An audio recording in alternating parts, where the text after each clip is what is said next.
Près du Salagou, un autre site classé que Philippe Martin étudie et défend depuis des années. Le cirque de Mourez, avec ses célèbres dolomites sculptés par l'eau. Des rochers aux formes étranges, aujourd'hui envahis par les pins et les broussailles. Voici le même site il y a un siècle.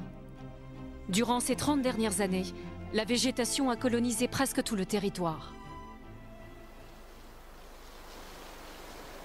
Alors vous voyez, une fois que les moutons, les troupeaux ont disparu, la broussaille récupère le territoire et ce matorral, ces quelques buissons sont en train de recouvrir d'ombre les anciennes pelouses et asphyxier la flore identitaire, tous les petits animaux qui ne peuvent pas pénétrer cette véritable jungle, et elle annonce la forêt qui, elle, va complètement noircir le paysage.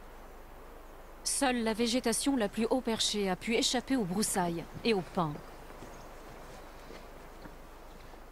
Regardez, accroché à l'escarpement rocheux, là, vous avez le plus vieil être vivant des environs de Mourez. C'est ce qu'on appelle un bonsaï naturel, c'est un genévrier de Phénicie, et personne, depuis des siècles, 400, 500, 600 ans, ne l'a perturbé, et il ne se nourrit que de la lumière du soleil, et il n'est pas gêné par le reste de la végétation, par les grands arbres, ce qui fait qu'il peut rester encore ici peut-être 1000 ans. Donc c'est ce petit bout de chou végétal qui doit faire l'objet de l'attention des gestionnaires plus que les grands arbres d'une banalité déconcertante comme les pins et bien d'autres. Dès l'hiver prochain, le centre du cirque sera enfin aéré sur 8 hectares. Mourez devrait donc retrouver peu à peu son décor d'origine. À l'image de ce petit coin de territoire, l'un des derniers encore vierge. Vierge, mais riche en faune et en flore.